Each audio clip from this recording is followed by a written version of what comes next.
তাহলে এই পৃথিবীতে বেঁচে থাকতে একজন মানুষের গুণ লাগবে কয়টা? কথা বলা লাগবে। সবাই বলেন, কোরআন থেকে 4টা, হাদিস থেকে 4টা। এই 4 গুণ অর্জন করতে পারলে আমরা জান্নাতে যেতে পারবো। আর গুণ বিবর্জিত সমাজে চলাফেরা করতেই পারি, কিন্তু ইন্তেকাল করে আমাদেরকে জাহান্নামে যাওয়া লাগবে। মনে রাখবেন, এই পৃথিবীতে চলতে গিয়ে শুধু ভেষ ধরে, শুধুমাত্র আমরা ভেষ ধরেই বসে থাকলে হবে না। যদি আমাদের ভিতরে আদর্শ আর চরিত্র ঠিক না থাকে, আদর্শ এবং চরিত্র বিবর্জিত কোনো কাজই, আদর্শ এবং রাসূল পাক সাল্লাল্লাহু আলাইহি ওয়াসাল্লামের আদর্শ বিবর্জিত, আল্লাহর তাওহীদ ব্যতি রেখে কোনো কাজই আমাদেরকে জান্নাতের পথে নিয়ে যেতে পারবে না। অর্থ দাঁড়ালো, এই পৃথিবীতে বসবাস করে বেঁচে থেকে আমাদেরকে কাজ করতে হবে দুটা: এক, আল্লাহর তাওহীদে বিশ্বাসী; 2, রাসূলের রিসালাতে বিশ্বাসী। কথা বুঝতে পেরেছেন? কয়টা বললাম? আল্লাহর তাওহীদ এবং রাসূলের রিসালাত বিবর্জিত কোনো কাজই আপনাকে জান্নাতে নিয়ে যাবে না। আল্লাহর তাওহীদ এবং রাসূলের রিসালাত বিবর্জিত কোনো শিক্ষা, কোনো ইবাদত আমাকে জান্নাতে নিতে পারবে না। মনে রাখবেন, চলতে গেলে লাগবে আল্লাহর তাওহীদ, আর চলতে গেলে লাগবে রাসূলের রিসালাত। পরিষ্কার? আমার কথা কি বুঝতে পেরেছেন? কয়টা লাগবে? তাওহীদ আর রিসালাত। এই তাওহীদ আর রিসালাতকে সামনে রেখে 8 গুণ অর্জন করলে আমরা জান্নাতি। তাওহীদ এবং রিসালাত বিবর্জিত পুরা জিন্দেগি যদি দান করি, তাওহীদ আর রিসালাত বিবর্জিত পুরা জিন্দেগি যদি ইবাদত করি, জান্নাতে যেতে পারবো না। অর্থ দাঁড়ালো, আল্লাহর বিশ্বাসের বিপরীতে দান করেও সওয়াব নাই, রাসূলের রিসালাতের বিপরীতে ইবাদত করেও সওয়াব নাই। কথা বুঝতে পেরেছেন? আল্লাহ তাওহীদে বিশ্বাসী আমি নয়, কিন্তু 1000 কোটি টাকা দান করলাম, তার কোনো সওয়াব নাই। রাসূলের রিসালাতের প্রতিও আমার বিশ্বাস নাই, অর্থাৎ রাসূলের তরিকার প্রতি আমার বিশ্বাস নাই। রাসূলের তরিকা বিবর্জিত কোনো পথে আমি নামাজ পড়লাম, রোজা রাখলাম, হজ করলাম, যাকাত দিলাম, এই নামাজ, রোজা, হজ, যাকাতও আপনাকে আমাকে জান্নাতে নিবে না। এর একটাই কারণ, রাসূলের তরিকা বিবর্জিত হওয়ার কারণে। অর্থ দাঁড়ালো, আল্লাহ তাওহীদ এবং রাসূলের রিসালাত বিবর্জিত কোন ইলম, কোন জ্ঞান, কোন ইবাদত, কোন বিশ্বাস আপনাকে আমাকে জান্নাতে নিবে না। বলেন, জান্নাতে নিবে না। সুতরাং জান্নাতে যেতে হলে আমাদের লাগবে দুটা বিশ্বাস: তাওহীদের বিশ্বাস, রিসালাতের বিশ্বাস। 2 জিনিসে বিশ্বাস করে গুণ লাগবে কয়টা? বলেন, সবাই বলেন। 8টা। এই 8 গুণ অর্জন করলে আমরা জান্নাতে যাব। সংক্ষেপে আমরা সামনের দিকে চলে যাই। আমার মুসলমান বন্ধুগণ, গভীর মনোযোগ।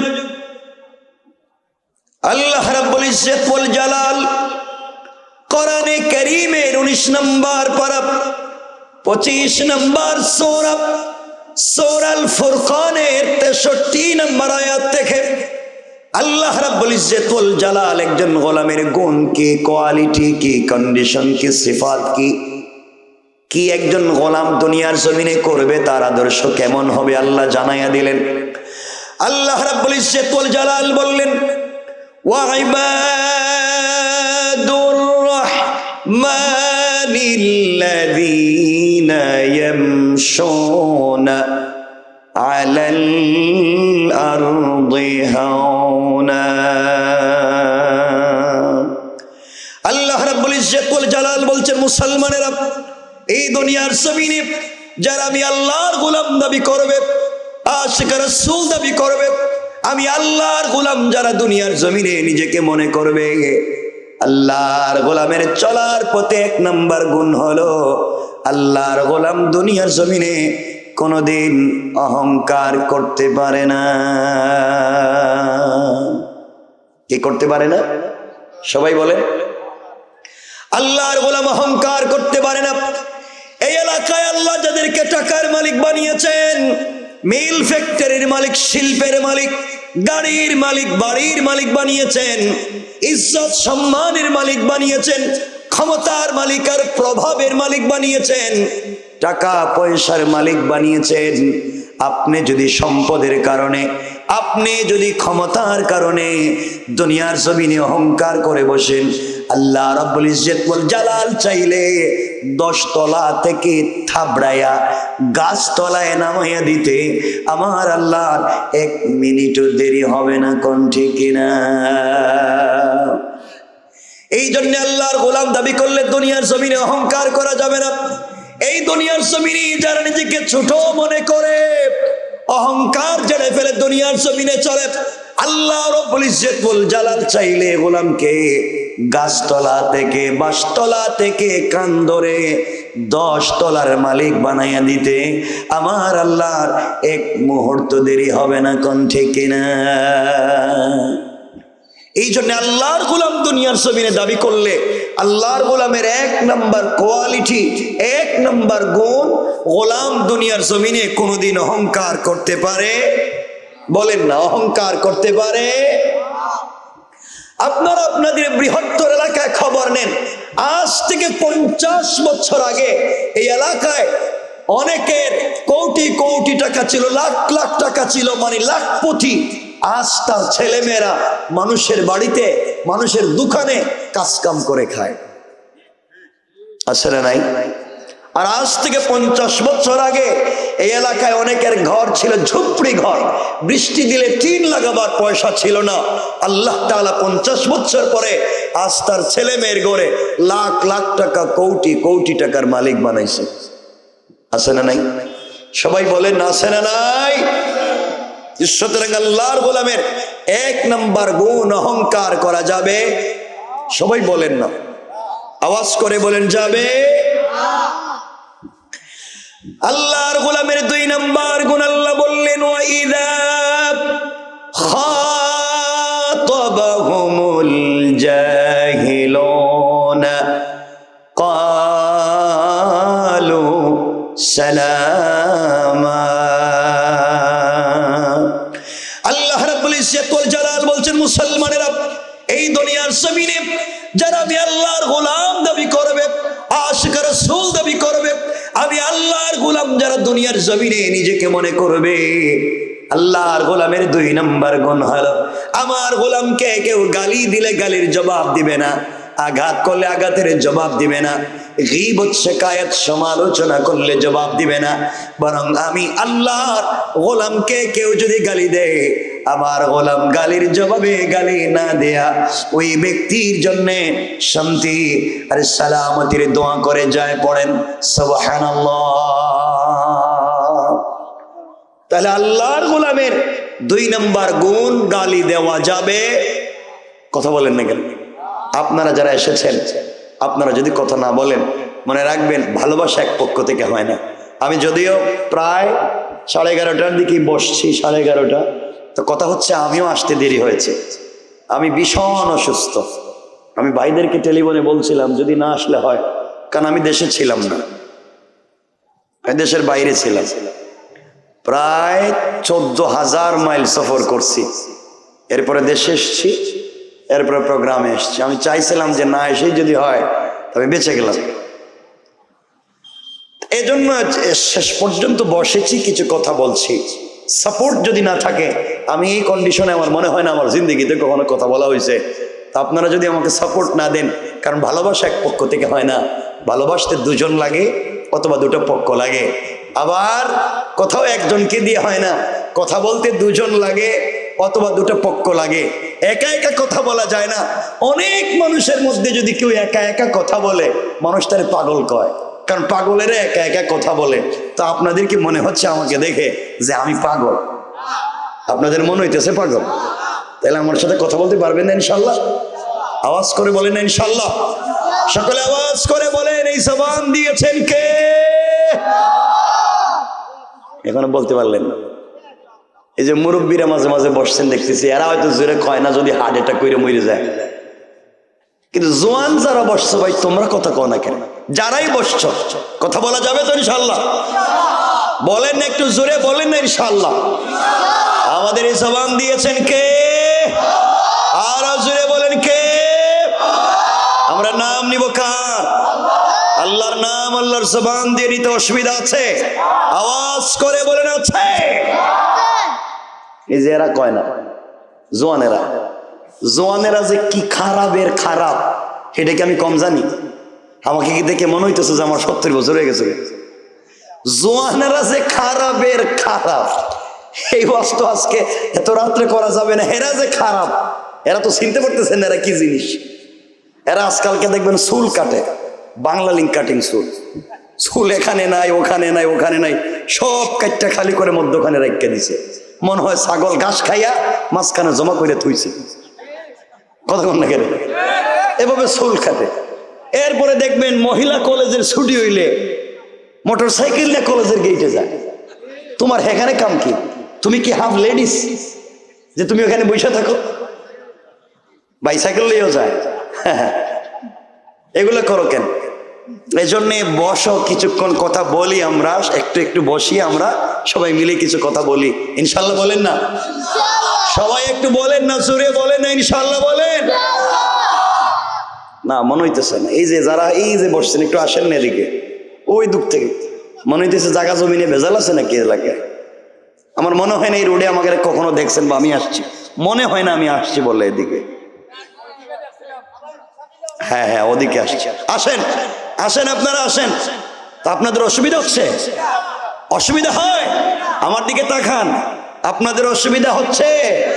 একটু হাত তুলে দেখান কার কার অসুবিধা হইতেছে। আমি তো অসুবিধা হইতেছে বলছি, রাত উড়ে রেখে দিছে। মানে এটা রেডি, কিছু বলি আর বুঝি আর না বুঝি হাত একটা উড়ে রেখে দিছে। অসুবিধা হচ্ছে? সকলে বলেন অসুবিধা হয়? আমরা নামাজ পড়বো কার জন্যে? সবাই বলে নামাজ পড়বো কার জন্যে? রোজা রাখবো কার জন্যে? হক সত্য কথা বলবো কার জন্যে? আমানতদারি রক্ষা করবো কার জন্যে? আমরা মিথ্যা কথা বলবো কার জন্যে? ওই যে আল্লাহর জন্য কইছে।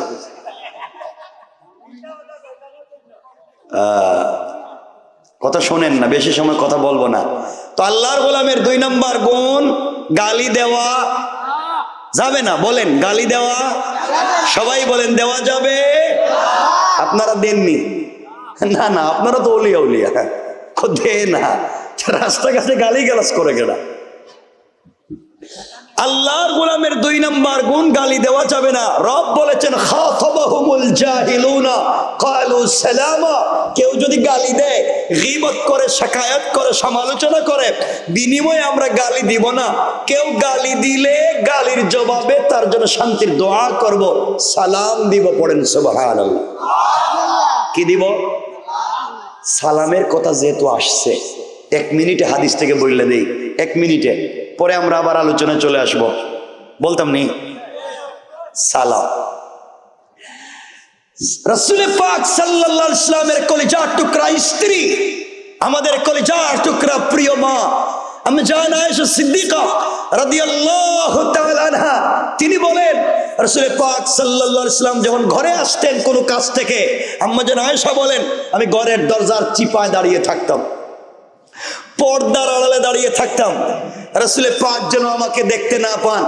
রাসূল পাক দরজায় এসে আম্মা জান আয়েশাকে দেখতে না পেয়ে তিনি ভাবেন যে রাসূল আমাকে ডাক দিবেন আয়েশা, আর আমি দরজা খুলে ঝাপটি মেরে তাকে জড়িয়ে ধরে রাসূল পাকের কপালে চুম্বন দিয়ে আমি সর্বপ্রথম তাকে সালাম দিব। সুবহানাল্লাহ বললেন না? কিন্তু আম্মা জান আয়েশা বলছেন ইবারত আল্লাহে, আল্লাহর জাত ও সিফাতের কসম, আমি আমার জিন্দেগিতে রাসূল পাককে আগে সালাম দিতে পারি নাই, বরং রাসূল ঘরে আসার অনেক দূরে থাকতে আমাকে সালাম দিতেন। সুবহানাল্লাহ বললেন না? আম্মা জান আয়েশা বলছেন রাসূল পাক আগে সালাম দিতেন। এখানে কয়েকটা শিক্ষা। 1 নাম্বার, রাসূল বাহির থেকে এসে গড়ে আগে সালাম দিতেন। এর অর্থ দাঁড়ালো বাহির থেকে যিনি আসবেন তিনি গড়ে সালাম দিবেন। রাসূল বলেছেন আসলে গড়ে কেউ না থাকলে আহলাল বাইত ঘরে সালাম দিবেন, ফেরেশতারা আছে। এখান থেকে শিক্ষা হলো উস্তাদ ছাত্রদেরকে সালাম দিবেন। উস্তাদেরা বাহির থেকে ক্লাসরুমে আসেন, ছাত্ররা আগে থেকেই ক্লাসে বসা থাকে। সুন্নাহ হলো বাহির থেকে আসলে ভিতরে সালাম দিবেন। আমি বাহির থেকে আসছি, আপনাদেরকে ভিতরে সালাম দিয়েছি, অর্থ হলো বাহির থেকে আসলে ভিতরে সালাম দিবেন। আর আমাদের দেশে দেখবেন হুজুরদেরকে যদি ছাত্ররা সালাম না দেয় তাহলে ফিরে কথা কন না কেরে, দিলে না কেরে সালাম। সালাম দিবেন তো ইনশাআল্লাহ? বলেন না ইনশাআল্লাহ? 2 নম্বর হলো রাসূল সালাম দিয়েছেন আয়েশাকে, এর অর্থ হলো বড় সালাম দিয়েছেন ছোটকে। শিক্ষা হলো আপনি যেই হন না কেন, রাস্তায় যাকে পাবেন, ছোট লোক বড় লোক, রিক্সাওয়ালা সুইপার ভ্যানওয়ালা, যাকে পাবেন সে যদি মুসলমান হয় আপনি তাকে সালাম দিবেন। আপনি বড় শিক্ষিত, আপনি বড় পয়সাওয়ালা, রিক্সাওয়ালাকে যদি আপনি সালাম না দিতে পারেন 100% আপনি অহংকারী। ঠিক কিনা বলছো? জোরে বলেন, ঠিক কিনা বলেন? আপনি অহংকারী। আপনার পয়সা আছে, আপনার সোসাইটি আছে, আপনার ক্ষমতা আছে, আপনার টাকা আছে, আপনার শিক্ষা আছে, একজন মুসলিম রিকশাওয়ালাকে সালাম দিতে পারেন নাই, আপনার ভিতরে আশিকে রাসূলের কোন কন্ডিশন তৈরি হয় নাই। ঠিক কিনা বলেন? আপনাকে সালাম দিতে হবে। 3 নাম্বার হচ্ছে রাসূল পাক আয়েশাকে সালাম দিয়েছেন। রাসূল হচ্ছেন স্বামী, আয়েশা হচ্ছেন স্ত্রী। রাসূল আয়েশাকে সালাম দিয়েছেন, এর অর্থ হলো স্বামী সালাম দিয়েছেন স্ত্রীকে। শিক্ষা হলো স্বামী সালাম দিবে বউরে, অর্থ দাঁড়ালো আপনি স্বামী, আপনি সালাম দিবেন স্ত্রীরে। ঠিক তো? আমি জানি ইনশাআল্লাহ কোন সবাই বলেন ইনশাআল্লাহ। তো রাসূল আয়েশারে সালাম দিয়েছেন, স্বামী সালাম দিয়েছেন স্ত্রীরে, তখন আপনারা দিবেননি? কথা কয় না, সত্য কথা কোন আপনার স্ত্রীরে সালাম দেননি, মিথ্যা কথা বলা মহাপাপ। দেন না কেন? এটা দেন, দেই না কয়। তো আপনি একজন বিয়ে করছেন, এতগুলা মানুষ বসে রয়েছে, সালাম দেননি? কথা কয় না, সালাম দেন, দেন না, পুরা দেন না। দেন না কেন এটা কোন? বলছি স্ত্রীকে সালাম দেন না কেন কোন? কথা কয় না। শরম লাগে, ওই আল্লাহর শরম। স্ত্রীর সালাম দিতে শরম করে, আর স্ত্রীর পিড়াইবার সময় শরম কই যায়? বউরে পিড়াইতে পিড়াইতে মাইরে ফেলায়। একজন কইল ওই দিন বউরে মারতে মারতে, মানে পিড়াইতে পিড়াইতে বউরে কইতেছে তুই আমারে আব্বা কর। চিন্তা করছেন? বউ মায়ের খাইতে খাইতে পায়ে ধরে বলতেছে তুই আমার বাপ, এবার সাইডা দে। হে বন্ধু বান্ধবের কাছে বলতেছে তোমরা আমার চিনোনি, আমি খেডা, আমি বউরে বাপ ডাকায় সাইডে দিছি। শয়তান আল্লাহরে বলতেছে আল্লাহ তোমার সাথে আমার কিছু কথা আছে। আল্লাহ কয় কয় আমারে শয়তান বানাইছেন কে রে? হে বউরে পিটিয়ে বাপ ডাকায় দিছে, আমি তো এই কামটাও করি না। এগুলো আছে না নাই? এই জন্য ভাব ধরে বলি ওলিয়ার মতো বসে রয়েছেন এখানে। স্ত্রীরে সালাম দিবেন তো ইনশাল্লাহ? আরে বলেন না রে ইনশাল্লাহ। তো মুরব্বী যারা বসে রয়েছে এরা আমার চেহারার দিকে তাকাই হাসতেছে, এরা কইতেছে রে বাবা 70 বছর গেছে গা, বউরে সালাম দিলাম না, আজকে যদি দিয়ে দিলে মাইরেও ফালাইতে পারে বিড়াইয়া, যে বুড়া কোন কাম গড়াইছে আর আমার সালাম মারতেছে। যাই মনে করো আপনারা সালাম দিবেন। সবাই বলেন না ইনশাআল্লাহ?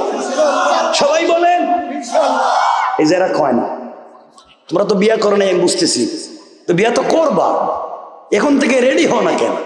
সালাম দিবা তো ইনশাআল্লাহ? আজকেই বাসায় গিয়া ঘরের দরজায় দাঁড়াইয়া বলবেন বউ আসসালামু আলাইকুম ওয়া রাহমাতুল্লাহ। বউ কইব মা বুড়ারে আজকে কোন বুতে ধরলো? আপনি বলবেন কোনো বুতে ধরে নাই, হুজুর এই মাত্র ওয়াজ করছে এই যে কদম হাঁটায়, আর আমি সুন্নত আদায় করছি। সালাম দিবেন? দেখেন আপনারা যদি সালাম না দেন তাহলে আমি কিন্তু উল্টা ওয়াজ করে দিব। আমার জানা আছে ওই যে ঘরে মহিলাদেরকে দিয়ে কাজ করান, বাসন পরিষ্কার করেন, রান্না বান্না করান, ঘর মুছান, বাচ্চা কাচ্চা দেখান, সব বউ করে করে। যদি আপনারা সালাম না দেন এটা আপনি করা লাগবে, এটা হাদিসে আছে, আমি বলে দিই। এবার আপনারা কোন আমি কি হেওয়াজ করে দিতাম? এমন কি বাচ্চারে দুধও আপনি খাওয়াইতে হইব, কোত্থেকে না খাওয়াইবেন আপনি জানেন। আপনারা বলেন হেডা কয়া দিতাম, কয়া দে। আজকে তো ঘরে ঢুকতে পারবেন না, মুসলমানই দিয়ে দিব, সারা জীবন কাজ করান বৌরি দিয়া। এজন্য কমপক্ষে সালামটা শুরু করেন, বলেন ইনশাআল্লাহ, আওয়াজ করে বলেন ইনশাআল্লাহ। অলিয়া উলিয়ার মতো তো বৈশা রয়েছেন এখানে। সমাজ নষ্ট করেছি আমি আর আপনি। আজকে এই সমাজে দিন নয়, দিনের চর্চা নয়। আজকে নিজেকে আশিক রাসূল দাবি করছি, আজকে নিজেকে আল্লাহর গোলাম দাবি করছি। সমাজ আপনি আমি নষ্ট করে দিয়েছি। অনেক লোক আছে এই সমাজে মুখে দাড়িও রেখেছে, 5 ওয়াক্ত নামাজও পড়েছে, হজও করে, উমরাও করে, তাসবিহও পড়ে, দাড়িও রেখেছে। খবর নিয়ে দেখেন এলাকার সব থেকে বড় সুদের কারবারি। ঠিক কিনা জুড়ে বলেন? অনেক লোক আছে 5 ওয়াক্ত সালাত পড়ছে, দাড়িও রেখেছে, হজও করে, উমরাও করে, কিন্তু এলাকার সুদের কারবার করে। আছে না নাই? যারা নামাজ পড়ে সুদের কারবার করে, কোরআন বলছে তারা আল্লাহ এবং তার রাসূলের বিরুদ্ধে যুদ্ধের মতো অপরাধ করছে। যারা সালাত পড়ে সুদের কারবার করে, হাদিস বলছে তারা নিজের মায়ের সাথে জিনার মতো অপরাধ করছে। যারা মায়ের সাথে জিনা করে বেড়ায়, যারা আল্লাহ এবং তার রাসূলের বিরুদ্ধে যুদ্ধের মতো অপরাধ করে যায়, এই সমাজে মুসলমান পরিচয় নিয়ে বসবাস করবার ন্যূনতম অধিকার নাই। ঠিক কিনা জোরে বলেন? এগুলো এলাকা আছে না নাই? এখানে কেউ আসুনি সুদের কারবার করো, একটু বরকতে হাতটা দেখাও না। মাশাআল্লাহ, কি আশিকের রাসূল দেখছেন নি, ভিতরে ভিতরে কাম কইরা ফেলাইছে, সব খায়া ফেলাইছে, খায়া অলি অলির মতো বসে রয়েছে এখানে। আপনারাও বাচ্চা গেছেন গা, আমিও বাচ্চা গেছি গা, রাত্রে গভীর হয়ে যাওয়ার কারণে।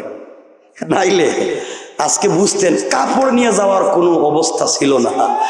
যা করতেছেন আপনারা, এই সমাজ আপনারা নষ্ট করেছেন, এই সমাজ ব্যবস্থা আপনারা নষ্ট করেছেন।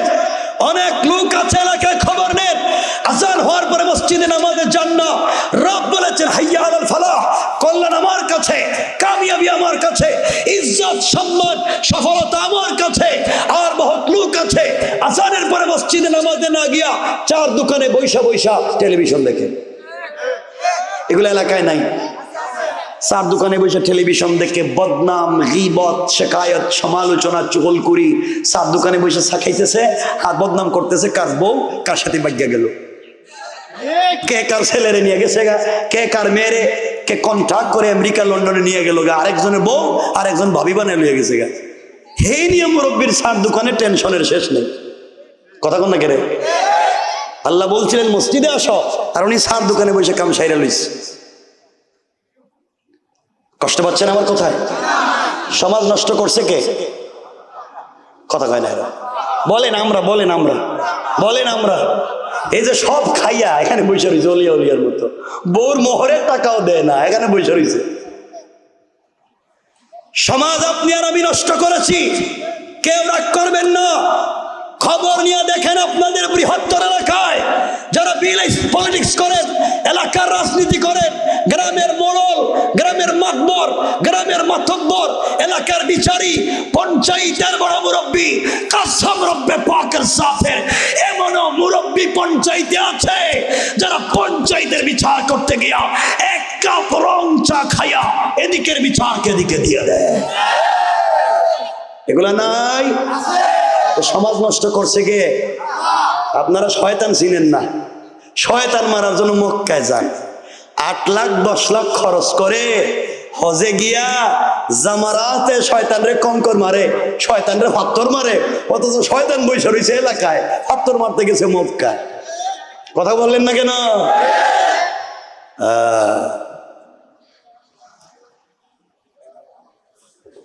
গত বছর দেখলাম, গত হজে হাজী সাহেব হজে গিয়া জামারাতে শয়তানরে কঙ্কর মারতেছে, পাথর মারতে মারতে বুধ রাগ উঠে গেছে গা, জুতা খুললে মারতেছে। শয়তান তুই এলাকায় বেজার লাগাই রাখছস আর এখানে বসে রইছস, জুতা খুললে মারতেছে। আপনি যে শয়তানরে জুতা খুললে মারতে গেছেন মক্কায় 8 লাখ খরচ করে, সত্য কথা বলেন তো আপনাদের ইমানে এই শয়তান আপনাদের এলাকায় এসা সুদের কারবার করছে? কার জায়গা জমি দখল করছে? ফেন্সি ডিলি আবার কারবার করছে? সার দোকানে বসে বদনাম করছে? এক কাপ রং চা খাইয়ে বিচার করছে?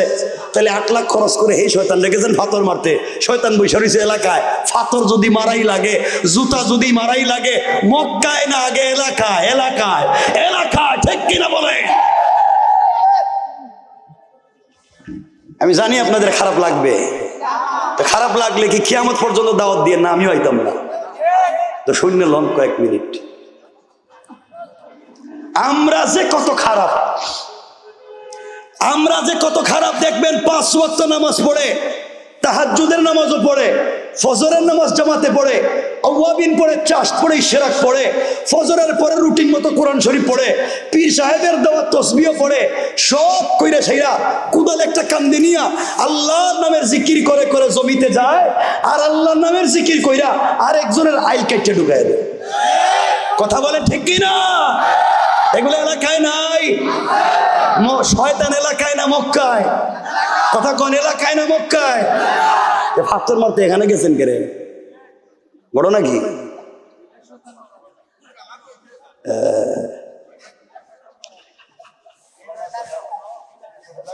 এমন আল্লাহর ওলি এলাকায় আছে 500 টাকা 1000 টাকা হাতে দিয়ে দিলেই বিচারে খায়া ফেলায়।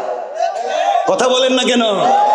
গ্রামের পঞ্চায়েতের একটা সমস্যা 1 তারিখে শর্ট আউট করা যায়, সলভ করা যায়, শেষ করা যায়।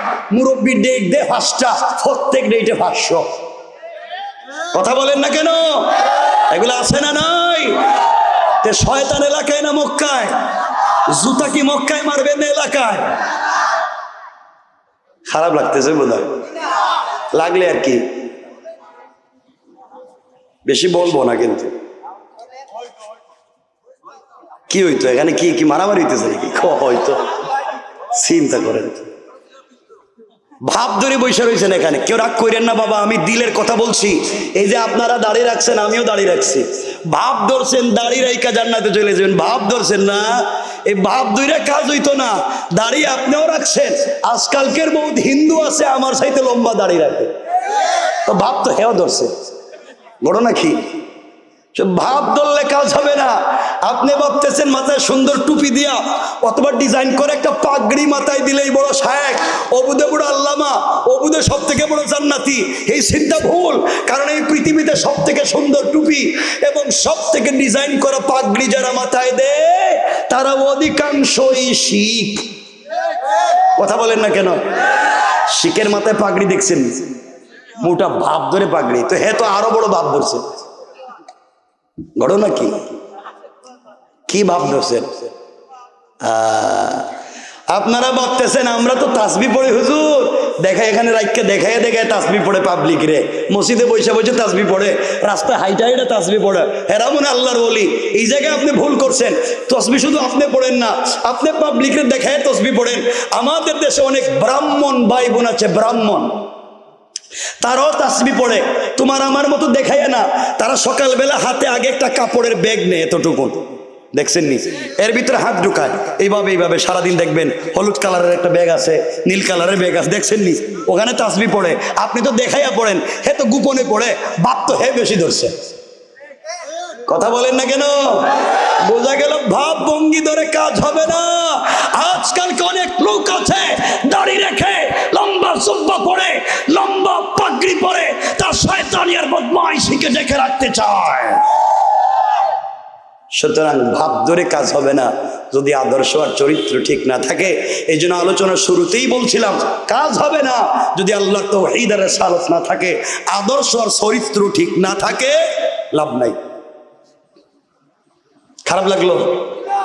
ঠিক আছেন তো আপনারা? সব ঠিক আছে তো?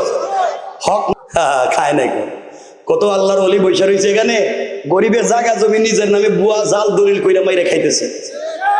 আসনি খেয়ে জরিপ গেছে, জরিপের সময় দলিল আরেকজনের নাম উঠাই দিছে নিজে।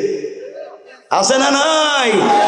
সিভিল কোর্টে গিয়া দেখেন খবর কি, পীরের মতো এখানে বসে তসবিহ পড়তেছে, আর আরেকজনের জায়গা নিজের নামে করে লইছে।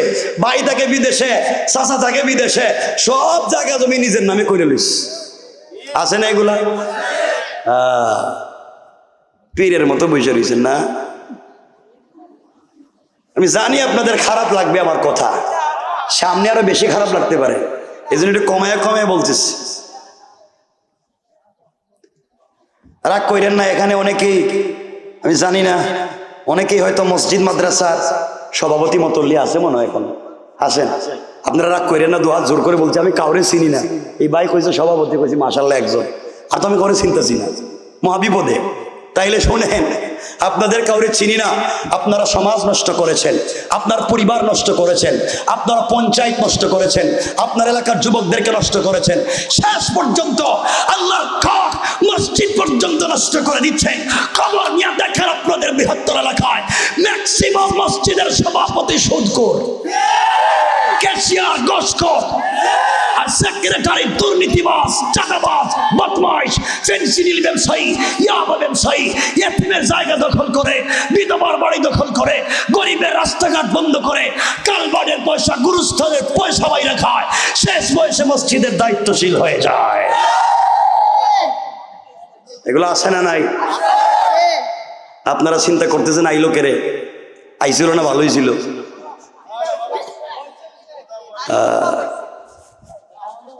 সমাজটা কত খারাপ আপনারা চিন্তা করতেছেন, সমাজটা কই লইয়া গেছে, সব খায় ফেলাইছে। শেষ পর্যন্ত শুনতেছি মসজিদের ক্যাশের পয়সা দিয়ে হেরা ব্যবসা করে খায়। চিন্তা করছেন? বিদেশে জায়গা, ওরে আল্লাহর শয়তান রে, আল্লাহ যে শয়তান রে, আজাজিল রে শয়তান বানাইছিলেন, হে মনে হয় এই কারবার করে নাই যে মসজিদের টাকা দিয়ে বিদেশে গেছে গা। চিন্তা করছেন নি? যদি হেলে বিমান মরে যাইত গা পড়ে। এই জন্য আজকের ওয়াজের মূল প্রতিপাদ্য হলো, আমার ওয়াজের মৌলিক শব্দ একটা, সেটা হলো ভালো হয়ে যাও। কি সবাই বলেন কি হয়ে যাও? আওয়াজ করে বলেন কি হয়ে যাও? আমার মাইকের আওয়াজ যত দূর পর্যন্ত যায়, এলাকায় যারা সুদের কারবার করো ভালো হয়ে যাও, যারা ঘুষের কারবার করো ভালো হয়ে যাও, যারা ফেন্সিডিলিয়া বা গাজার কারবার করো ভালো হয়ে যাও, যারা মসজিদ মাদ্রাসার কেসের টাকা বাইরে খাও ভালো হয়ে যাও, যারা ওজনে কম দেও ভালো হয়ে যাও। সকালে ঘুম থেকে উঠিয়া যদি দেখেন এদিকে চাচা যাইতেছে গা, টাকা খাইয়া বিচার করে, কি গ্রামের বিচার করে টাকা খাইয়া এদিকে যাইতেছে গা, পিছনে গিয়ে সালাম দিয়ে বলবেন আঙ্কেল ভালো হইয়া যাও। ঘটনা কি? কালকে তো রাত্রে শুনলাম। বলেন না ইনশাল্লাহ?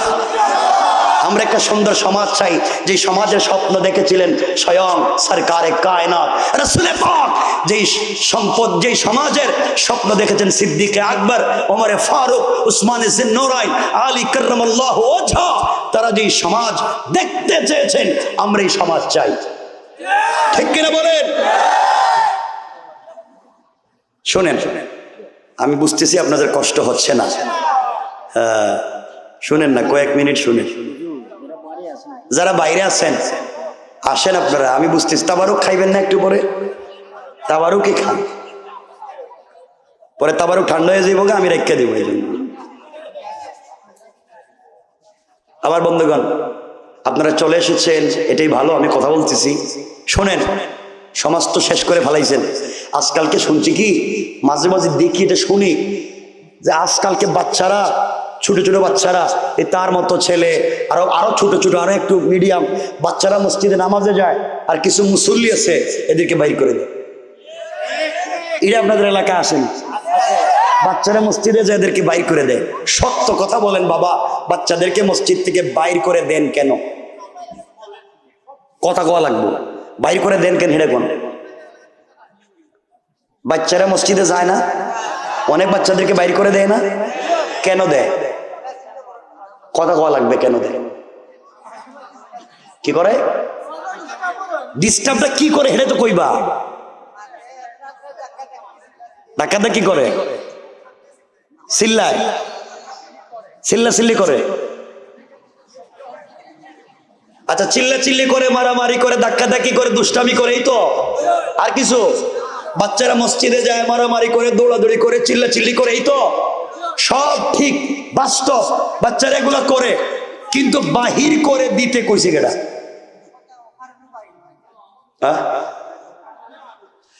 দেখবেন এলাকার একটা বাচ্চা মসজিদে সবার আগের কাতারে নামাজে দাঁড়াইছে, এলাকার বড় মুরব্বী গেছে মসজিদে, এটা বল্টুর ছেলে দেখতেছি গ্রামে, আরে বাপরে জীবনে মসজিদে দেখলাম না, হ্যাঁ দেখি ছেলে প্রথম কাতারে গিয়া দিছে টান, বাচ্চা গেছে এক কাতার পিছনে, আরেক মুসল্লি গিয়ে দিছে আরেক টান, বাচ্চা গেছে আরেক কাতার পিছনে, আরেক মুসল্লি গিয়ে দিছে আরেক টান, বাচ্চা গেছে মসজিদের বারান্দা। দূর, আর জিন্দগিতে মসজিদে আইতাম না, সবার আগে মসজিদে আইছিলাম, শয়তান টাইনে টাইনে বাইর করে দিচ্ছে।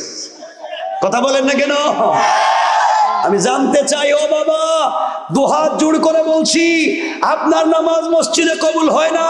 নামাজ পড়ে করে বউরে পিড়াইয়া মসজিদে নামাজে গেছ, নামাজ পড়ে সুদ খাও, নামাজ পড়ে ঘুষ খাও, নামাজ পড়ে ভাই বোনের জায়গা তুমি ঠকাইয়া খাও, আপনার নামাজ কবুল হয় না। নামাজ যদি কবুল হয়, এই মাসুম বাচ্চাদেরও সিলায় নামাজ কবুল হয়। এদেরকে বাইরে শোনেন, এদেরকে বাইর করে দেন মসজিদে। শোনেন, বাচ্চাদেরকে মসজিদে নেয় না, মাঝে মাঝে নেয়, মাঝে মাঝে বাচ্চাদেরকে নেয়। কোন দিন বাচ্চাদেরকে মসজিদে নেয়? যেই দিন মসজিদে তবরুক দেয়, যে তাবারুক কি কন আপনারা, সিন্নি দেয়, যেদিন সিন্নি দেয়, তাবারুক দেয়, জিলাপি দেয়, সেদিন সব বাচ্চারা লইয়া মসজিদে জায়গা। এমনকি এই মাত্র বউ যেটারে সাপ্লাই দিছে, মানে এই মাত্র দুনিয়া আবিষ্কার করছে, হেটারে খুলে লিয়ে জায়গা, আমারে আরেক প্যাকেট দেও, লই আইছি আরেকটারে। তুমি এই সময় যাইতে পারলা, তুমি না আমাদের সময় যাও না কেরে? কথা বলেন না কেন? সুতরাং মনে রাখবেন, এই দেশ মুসলমানদের দেশ, আলিম ওলামার দেশ, পীর বুজুর্গের দেশ, ওলি আব্দালের দেশ, গাউস কুতুবের দেশ, মাদ্রাসা মসজিদের দেশ, আযান ইকামতের দেশ, কোরআন সুন্নাহর দেশ। এই দেশের ভিতরে এই সমস্ত নষ্টামি বদমাইশি করে যারা সমাজ নষ্ট করতে চায়, এরা জাতির দুশমন, মুসলমানদের দুশমন। ঠিক কিনা জোরে বলে? এদের সাথে আমাদের কোনো মিল নাই।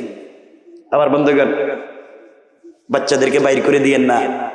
বাচ্চারা মসজিদে যাক, ওরা মারামারি করুক, ওরা দৌড়াদৌড়ি করুক, ওরা যা মন চায় করুক, এরপরেও বাচ্চাদেরকে মসজিদে নিয়ে যান। কারণ আজকালকে সকালে ঘুম থেকে উঠে private school, private coaching, KG school, বাচ্চারা তো মসজিদ ভুলেই গিয়েছে, মসজিদ কোনটা বুঝতেও পারতেছে না। আপনার এলাকার বাচ্চারা মসজিদে যায়, আপনার লজ্জা হয় না? আপনি আপনার বাচ্চার হাত ধরে মার্কেট চিনাচ্ছেন, দোকান চিনাচ্ছেন, অফিস আদালত চিনাচ্ছেন, আপনার আত্মীয় স্বজনকে চিনাচ্ছেন, এ তোমার মামা, এ তোমার খালু, এ তোমার দাদা, সবাইকে হাত ধরে ধরে আপনার বাচ্চাকে চিনালেন, অথচ আপনার হাত ধরে, বাচ্চার হাত ধরে আপনি আল্লাহর ঘরটা চিনিয়ে দিলেন না, আল্লাহর ঘরে নিয়ে গেলেন না, বাচ্চাকে বললেন না, বাবা এটা আল্লাহর ঘর, ওখান থেকে আল্লাহরে ডাকতে হয়। আপনার নিমক হারাম, আপনি বাচ্চাকে আল্লাহর ঘর চিনান নাই। এজন্য বাচ্চাদেরকে মসজিদে নিয়ে যাবেন তো ইনশাআল্লাহ? বলেন না ইনশাআল্লাহ? দরকার হইলে বাচ্চারা মসজিদে গিয়ে দৌড়াদৌড়ি করবে, দরকার হইলে মারামারি করবে, দরকার হইলে মসজিদের গ্লাস ভাঙ্গা ফালাই দিবে, দরকার হইলে মসজিদের ফ্যান ভাঙ্গা ফালাই দিবে, দরকার হইলে বাচ্চারা মসজিদে গিয়া মুসল্লিদের লুঙ্গি ধরে টানবে, দরকার হইলে ইমামের পায়জামা ধরে টানবে, তাও বাচ্চারা মসজিদে যাবে। আমাকে বলেন যাবে? সবাই বলেন যাবে? সবাই বলেন যাবে? আমি আল্লাহর ঘরে যাওয়ার কথা বলছি, আমি ফেন্সিডিল ইয়াবায় নয়, গাঁজা মদে নয়, গাঞ্জার যাত্রায় নয়, সিনেমা হলে নয়, আল্লাহর ঘরে যেতে বলছি। কাপড় থাকলেও যাবেন, না থাকলেও যাবেন, অজু থাকলেও যাবেন, না থাকলেও যাবেন।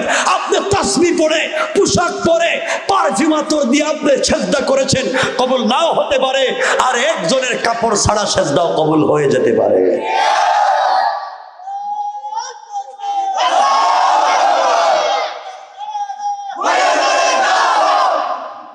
যাবেন তো ইনশাল্লাহ? এখন আপনারা বলতেছেন সত্যি বাচ্চাটাকে কি মসজিদের ফ্যান ট্যান ভেঙে ফেলাই দিব নাকি? তা না, বললাম আর কি, যাক, এরপরেও যাক, এরপরেও বাচ্চারা যেখানে দাঁড়াবে ওখানে দাঁড়াবে। পিছনে আনতে কইছে কেটা? কোন হাদিস থেকে বাচ্চারা পিছনে ঠেলাইছে? করো নাকি? শোনেন মুসলমানেরা, কেন এই কথা বলছে শোনো। হাদিসে রাসূলে পাক কি বলেছেন? আমার রাসূল কলিজার টুকরা সরকারে কায়নাত দো জাহানের সরদার নবী রহমত মসজিদে আসরের সালাতের ইমামতি করছেন রাসূল পাক সাল্লাল্লাহু আলাইহি ওয়াসাল্লাম। আর মুসল্লি আর মুক্তাদি হচ্ছেন আবু বকর, ওমর, ওসমান, আলী, তালহা, জুবায়ের, হানজালা, জাফর, খালিদ ইবনে ওয়ালিদ, তাদের মতো সাহাবায়ে কেরাম। রাসূলের মুসল্লি, রাসূল ইমাম। মসজিদে নামাজ চলতেছে, আসরের সালাত, রাসূল 3 রাকাত নামাজ ঠিক মতো পড়ালেন। চতুর্থ রাকাতের প্রথম সেজদাও ঠিক মতো দিলেন। দ্বিতীয় সেজদায় গিয়ে রাসূল আর উঠেন না। আধা ঘন্টা রাসূল সেজদায় মাথা তুলেন না। সাহাবায়ে কেরাম চিন্তা করলেন, মাআযাল্লাহ, রাসূলের নামাজে কিছু হয়ে গেল কিনা। হঠাৎ করে সেজদায় গিয়ে উঠেন না, কারণ কি? দীর্ঘ আধা ঘন্টা পরে রাসূল উঠলেন, সালাম ফিরালেন, নামাজ শেষ করলেন। সাহাবায়ে কেরাম জিজ্ঞাসা করলেন, ইয়া রাসূলুল্লাহ, আপনার কাছে আমি জানতে চাই, আপনার কাছে আমরা জানতে চাই, আপনি কেন নামাজে এত লম্বা করলেন সেজদা? আপনি আমাদেরকে কিছু বলেন। আপনার কি আমাদেরকে কিভাবে আসরের নামাজের চতুর্থ রাকাতের দ্বিতীয় সেজদা আধা ঘন্টা লম্বা করতে হবে আজকের থেকে? আপনি কেন করলেন? রাসূল বলছেন, না না, তোমাদেরকে করতে হবে না। ইয়া রাসূলুল্লাহ, তাহলে আপনি করলেন কেন? রাসূল বলছেন, শোনো, আমি যখন নামাজের চতুর্থ রাকাতের দ্বিতীয় সেজদায়, তখন আমার কলিজার টুকরা নাতি হাসান ও আমার পিঠে বসে দুইটা পা দুই দিকে ছেড়ে দিয়া আমার লম্বা চুলের মুষ্টি ধরে আমি নামাজের সেজদায়, আর আমার নাতি আমার পিঠে ঘোড়া দৌড়ায়। আল্লাহু আকবার। ও সাহাবায়ে কেরাম, আমি চিন্তা করলাম, নাতি আমার পিঠে আমার লম্বা চুলের মুষ্টি ধরে ঘোড়া দৌড়াচ্ছে, আমি সেজদায়। এখন যদি সেজদার থেকে উঠে যাই, নাতি যদি পিঠ থেকে পড়ে যায়, ভয় পেয়ে যদি মসজিদ থেকে চলে যায়, আল্লাহ যদি আমারে বলেন, কিও হাবিব, আপনাকে তো কলিজার টুকরা হাবিবুল্লাহ বানাইছিলাম, খলিল তো ইব্রাহিমকে বানাইছিলাম, আপনাকে কলিজার টুকরা হাবিব বানাইছিলাম, আপনাকে রহমাতাল লিল আলামিন বানাইছিলাম। একটা বাচ্চা আপনার পিঠে মাত্র উঠছে, খেলাধুলা করছে, আর তো কিছু করে নাই, আপনি নামাইয়া দিলেন, বাইর করে দিলেন। ওটা তো আমার ঘর ছিল, আমার ঘরে তো বাচ্চা দুষ্টামি করছে, আপনি নামাইয়া দেওয়ার কে? একটুক্ষণ দুষ্টামি সহ্য হলো না? আর আমার জমিনে কোটি কোটি বনি আদম সারাদিন দুষ্টামি করে, মারামারি করে, আমার বিরুদ্ধে স্লোগান দেয়, একটারও বাইর করে দেই না, আর আপনি একটু মিনিটে বাইর করে দিলেন। এই জন্য ভয় পাইলাম, আল্লাহ যদি আমার কিছু বলেন।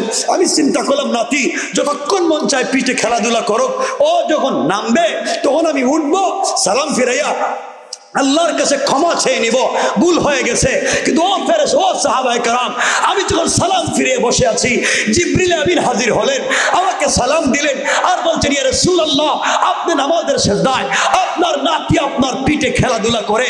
আল্লাহ তাআলা এই দৃশ্য দেখে দেখে মুস্কি মুস্কি হাসে। আল্লাহু আকবার বলেন।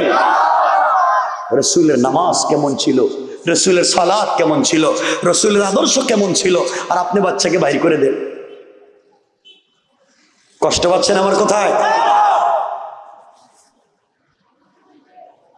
12:30 হয়ে গেছে, আমি কি রেখে দিব? লম্বা হয়ে যাচ্ছে। না না, শোনেন না, আর কিও, আর শোনেন না, পরে আরে বলে তো শুনতেছি, বলতেছি, আরে শোনেন বলতেছি তো, পরে তাবারও ঠান্ডা হয়ে গেলে কি করবে? কয় কি দেয়? শোনেন, লম্বা করতেছেন, কষ্ট হচ্ছে না তো? অসুবিধা নাই তো? কারা মোবাইলে কি মিস কল আসছে? না কয়, এরা কি ফেরেশতার চিন্তা করছেন? তাহলে শোনেন, এজন্য মানুষের সাথে খারাপ আচরণ করবেন না, কাউকে ছোট মনে করবেন না, কাউকে ছোট মনে করবেন না। আল্লাহ কখন কাকে বড় করে দিবে, আল্লাহ কখন কাকে বড় করে দিবে। এই জন্য আল্লাহর গোলামের 1 নম্বর গুণ, যেটা আমি শুরু করছিলাম, অহংকার করা যাবে। অহংকার তো করবেন না, এটা সত্য কথা। কিন্তু আপনাদেরকে কি বলতাম, অহংকার গাঠটি তখন আমাদের ভিতরে ঢুকে গেছে। আমাদের দেখবেন আজকালকে সব না, এলাকায় যিনি বড় হুজুর, এলাকায় সব না, মাঝে মাঝে এলাকার বড় হুজুর, এলাকার সবাই কম না, দেখবেন তিনি আর রাস্তায় পাবলিকের সালাম দেন না। কথা কন না কেন? আমি বড় হুজুর, আমি দিব কেন, আমারে সালাম দেও।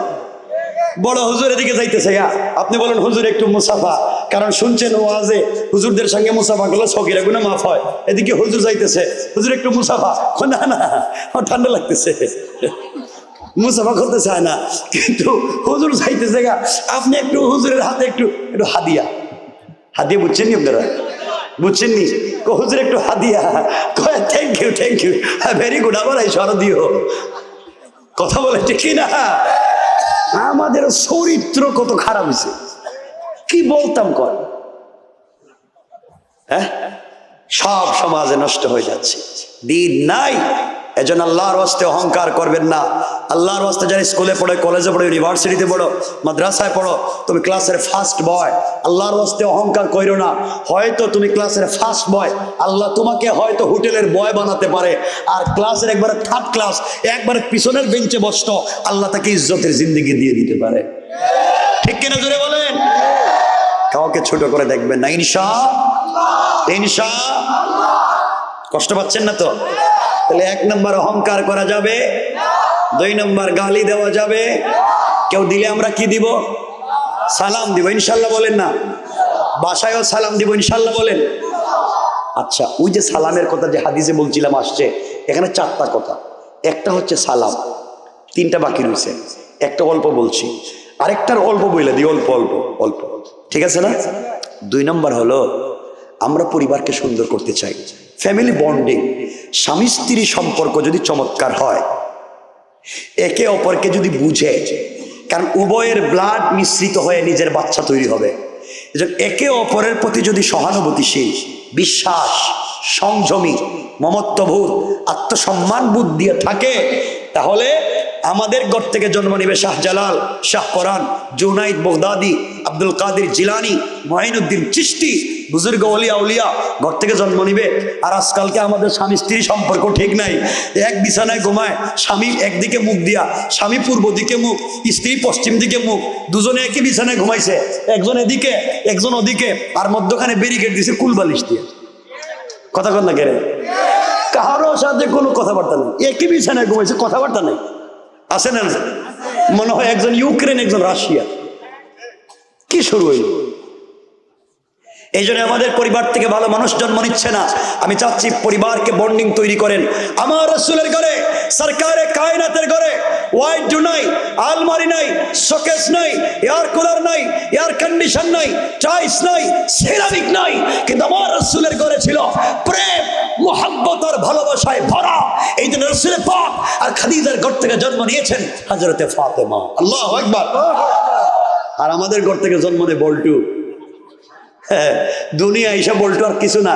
এখন এর কলা খাওয়াইতে গেলে, দুধ খাওয়াইতে গেলে, ফিডার খাওয়াইতে গেল, এই বল্টুরে মুটু পাটলু দেখাইতে হয়। কথা বলেন না কেন? দেখলে হ্যাঁ খায় না। সমাজ কত খারাপ হয়েছে।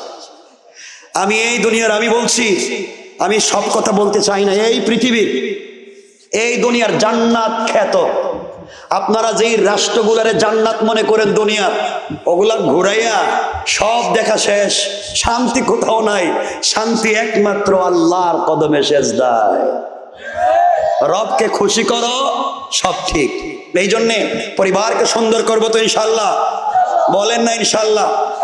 এজন্য একজন আর একজনকে বুঝবেন। স্ত্রীদেরকে বলছি, মায়েদেরকে বলছি, বোনদেরকে বলছি, আপনি আপনার স্বামীকে বুঝবেন। সারাদিন তো কাজ করে বেচারা গাধার মতো, শুধু তো পরিবারের জন্য, শুধু বাচ্চা কাচ্চার জন্য, মা বাপের জন্য। কিন্তু আফসোস, দেখবেন স্বামী ঘরে আসার সময় গেইতে শুধু কলিং বেল দিছে, বউকে ঘটনা কি, তুমি আইসো করে, তোমার মা আমার সাথে যা করছে এটা নাকি বিচার করে দাও। বেটারা বিচার করবো কি, তোরে দিলাম তালাক, তোর বাপরে দিলাম, তোর গ্রাম শুদ্ধ তালাক, জায়গা গ্রাম রে তালাক দিয়ে লাভ কি, বাপ রে তালাক দিয়ে লাভ কি? কিন্তু বেচারা তো গরম মাথা। এই জন্য এই সময় গরম, কথা বলতে নাই।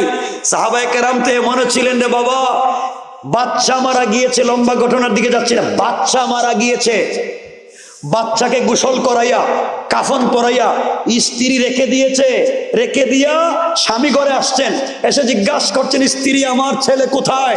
বলে ছেলেকে আরাম করে ঘুম পড়াইছি, আপনি আসেন, পানি গরম করে দিয়েছি, গোসলটা আমি করাইয়া দেই, মুখে আমি খাবার খাওয়াইয়া দেই। খাবার খাওয়ালেন, শখ করলেন, স্ত্রী স্বামীর সাথে মেলামেশা করলেন। ফজরের নামাজের পরে বলছেন স্বামী বারবার যে জিজ্ঞাসা করতেছে বাচ্চাটা কোথায়, বাচ্চাটা মরে গিয়েছে, আল্লাহর বাড়িতে চলে গিয়েছে, লম্বা ইতিহাস। তিনি বললেন এই করলো তুমি? স্বামী বাচ্চাটা তো মরে গিয়েছে, কিন্তু আপনার সাথে তো আমাকে পুরো জিন্দগি কাটাতে হবে, আপনাকে খুশি রাখতে হবে, এটা লম্বা ইতিহাস। রাসূল দোয়া করে দিলেন তাদের জন্য, লম্বা ঘটনা। তো আমি বলতে চাই পরিবারকে সুন্দর করেন। এই জন্য আপনারাও বাসায় গেলে মাঝে মাঝে বউরে মানে স্ত্রীরে নিজের হাতে মুখে উঠাইয়া খাওয়াইয়া দিন। ঠিক কি আমি জানি না, আমি তো ঠিক জানি না কইতেছি হাদিস থেকে। ইনশাল্লাহ কন, বলেন ইনশাল্লাহ। এখন সবাই কয় না, বলছি মাঝে মাঝে বাসায় গেলে স্ত্রীরে মুখে উঠায় খাওয়াইয়া দিয়েন। বাচ্চারা কই ইনশাল্লাহ, হে তো বিয়ে করতে আর 30 বছর বাকি, হে এখন ইনশাল্লাহ কইতেছে। যারা করছে হেরা কয় না, স্ত্রীরে খাওয়াবেন তো? আরে আমার রাসূল, আমাদের কলেজের টুকরা আম্মা জান আয়েশা বলেন, আমি রাসূলের ঘরে আসার পরে, শোনেন আমার দিকে তাকান, শোনেন, আমি রাসূলের ঘরে আসার পরে আমার মনে হয় না কোনোদিন আমার হাত দিয়ে খাবার খেয়েছি। পুরা জিন্দেগি রাসূল আমাকে খাইয়ে দিয়েছেন, আর আমি রাসূলকে খাইয়ে দিয়েছি। পড়েন না সুবহানাল্লাহ।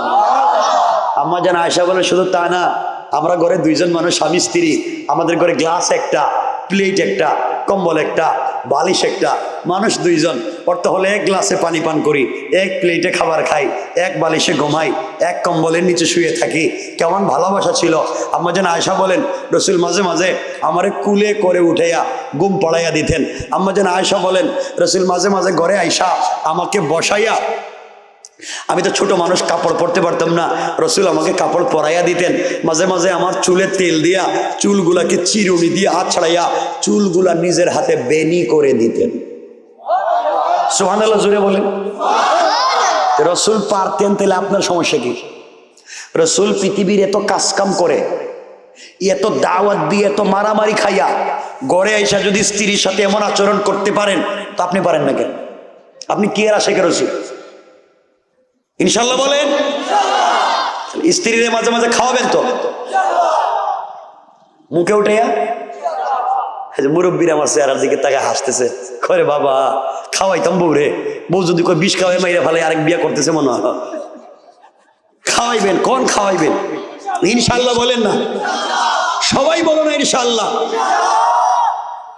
আওয়াজে মনে হইতেছে, আমার আওয়াজে মনে হইতেছে এই কদমাটা বিনয় শ্রীর মুসলমানেরা বউরে খাওয়াইতে পারবো, আমার মনে হইতেছে। এরা তো দেখতেই পারে না বউ, খাওয়াবেন তো আজকে থেকে?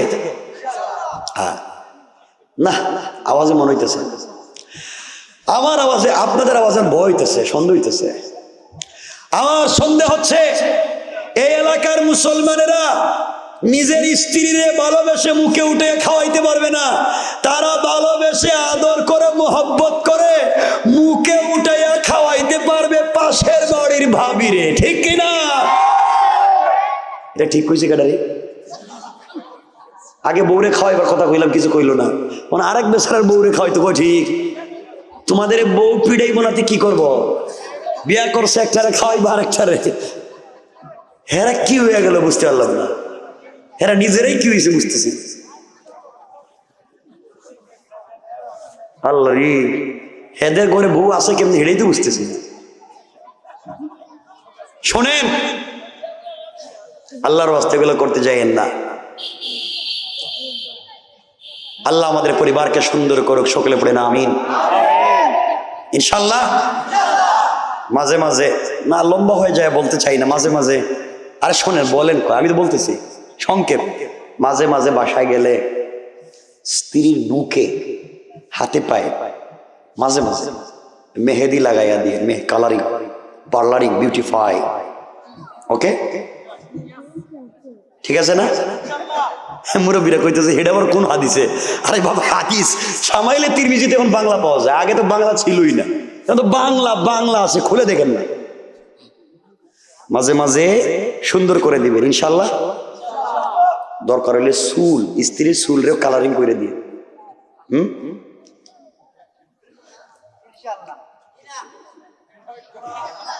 জিনা কইছে কেডা রে? কে কইছে? এটা হাত তুলে তোমার চেহারাটা দেখি। এই যে পীর সাহেব কইছে, পীর সাহেব। জিনা কেন? জিনাটাকে স্ত্রীর হাতে পায়ে মেহেদি দিতে বলছি, স্ত্রীর চমৎকার করতে বলছি, হ্যাঁ কই জিনা? আল্লাহ বলছেন স্ত্রীদেরকে জিনা, এরা হচ্ছে স্বামীর সৌন্দর্য, স্বামীর কষ্ট দূর করার জায়গা। সারাদিন পেইন নিয়ে বাসায় আসলে পেইন দূর হবে, এজন্য স্ত্রীকে সুন্দর করে সাজাবেন। আপনারা কোন জিনা? আমি বলছি না আপনার স্ত্রী 3/4 প্যান্ট আর স্যান্ডু গেঞ্জি পরাইয়া রাস্তায় বাইর করতে কইতেছি না, কইতেছি আপনার চোখের সামনে ঘরে। মনে রাখবেন, আপনার স্ত্রীকে পৃথিবীর সব থেকে বিশ্ব সুন্দরী, আবেদনময়ী, লাস্যময়ী করে বিউটিফাই করে, এক্সট্রা অর্ডিনারি করে স্ত্রীকে বিশ্ববিখ্যাত বিউটিফাই করে আপনি যদি আপনার বেডরুমে আপনার চোখের সামনে আপনার স্ত্রীকে উপস্থাপন করেন, আর দেখতে যদি ভাল লাগে, তাহলে রাস্তায় গিয়া অন্যের মেয়ের দিকে আর অন্যের স্ত্রীর দিকে আপনার চোখ যাবে না। ঠিক কিনা বলেন? রাস্তায় গিয়ে অন্যের মেয়ের দিকে চোখ যায়, অন্যের স্ত্রীর দিকে চোখ যায়, এর অর্থ ঘরে আপনার বউরে ভাল লাগে না। ঘরকে সুন্দর করো না কেন? তাহলে তো বাইরে গুনাগুলা হবে না ইনশাল্লাহ। এটাই সুন্নাহ।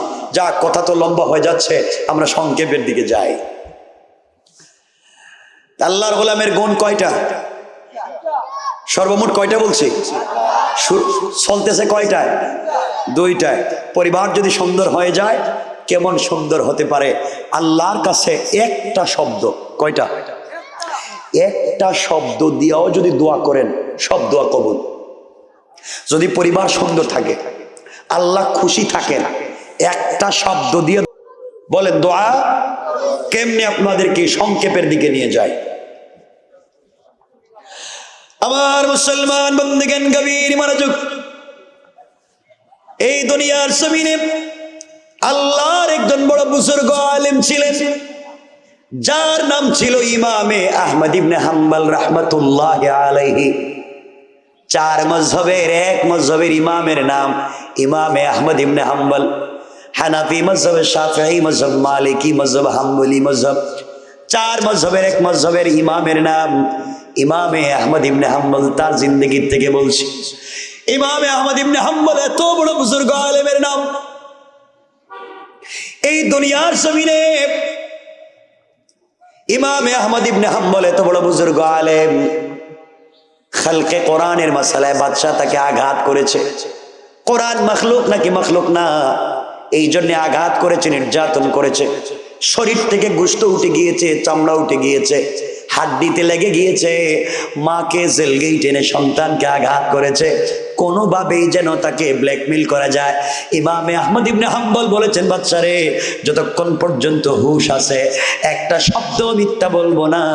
এত বড় একজন বুজুর্গ ইমামে আহমদ ইবনে হাম্বল, এত বড় বুজুর্গ আলেমের নাম। একটা রাত্রে কোরআনে একটা আয়াত থেকে 300টা পর্যন্ত মাসআলা বের করতে পারতেন। পড়েন সুবহানাল্লাহ।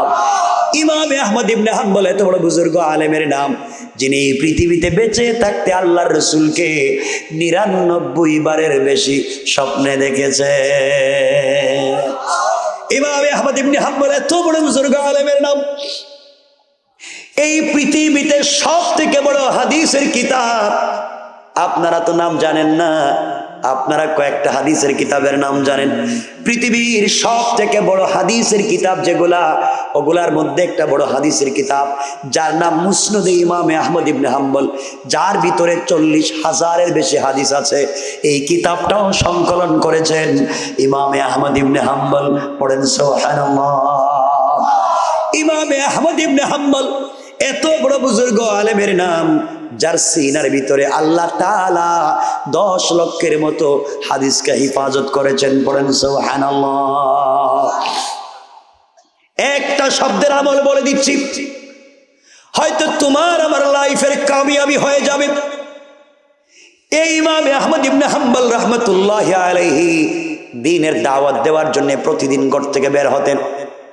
একদিন সকালবেলা ঠান্ডা দিনে দ্বীনের দাওয়াত দেওয়ার জন্য, কোরআন সুন্নাহর দাওয়াত দেওয়ার জন্য, হাদিস সংগ্রহ করবার জন্য ঘর থেকে বের হলেন। লম্বা সফর করলেন বুড়া মানুষ, কনকনে শীতের দিন। সফর করে করে নিজের এলাকা ছেড়ে দিয়া অনেক দূর পর্যন্ত পৌঁছে গেলেন। এত দূর পর্যন্ত গিয়েছেন, মাগরিবের আজান হয়ে যায়।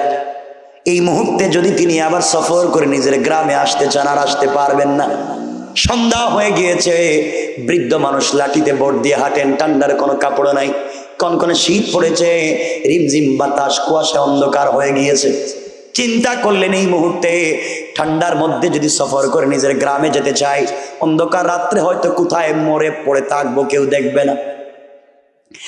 এর চাইতে আমি যে এলাকায় পৌঁছে গেছে, এলাকার কেউ আমাকে চিনে না, এলাকার কোন মসজিদে রাত্র কাটাইয়া দেই, এলাকার কোন মসজিদে থেকে যাই, সকাল হয়ে গেলে চলে যাব। এই সিদ্ধান্ত নিয়ে ইমাম আহমদ ইবনে হাম্বল রাহমাতুল্লাহি আলাইহি পার্শ্বের একটা মসজিদে চলে গেলেন মাগরিবের সালাত আদায় করতে। মাগরিবের সালাত মসজিদে আদায় করলেন।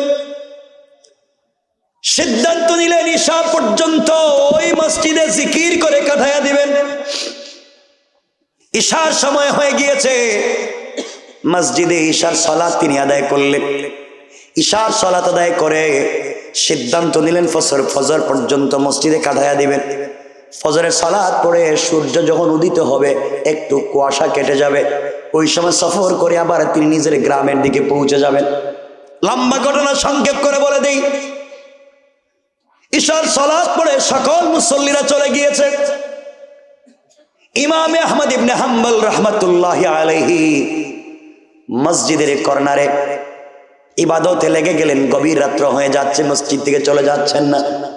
মসজিদের মুসল্লি, মসজিদের স্টাফ অথবা মসজিদ কমিটির কেউ এসে বলছে, আঙ্কেল আপনাকে চিনলাম না।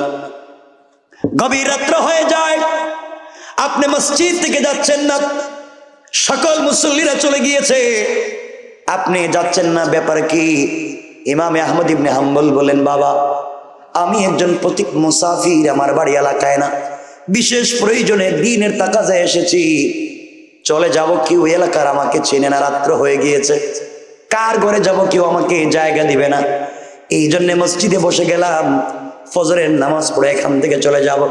লোক ডাক দিয়ে বলছে, আঙ্কেল আপনি অপরিচিত লোক, আর আমাদের মসজিদে অপরিচিত কাউকে রাত্রবেলা থাকবার পারমিশন নাই, সুতরাং আপনাকে চলে যাওয়া লাগবে, এখানে আর থাকা যাবে না। ইমাম আহমদ ইবনে হাম্বল বলেন, বুড়া মানুষ কোথায় যাব, থাকতে দাও। অনেক অনুনয় বিনয় করলেন, কেউ তাকে থাকতে দিল না। এক পর্যায়ে গভীর রজনীতে ইমাম আহমদ ইবনে হাম্বলকে তার গাট্টি সহ বের করে দিল। আল্লাহর বড় বুজুর্গ আলেম একবারের জন্য নিজের পরিচয় দিলেন না।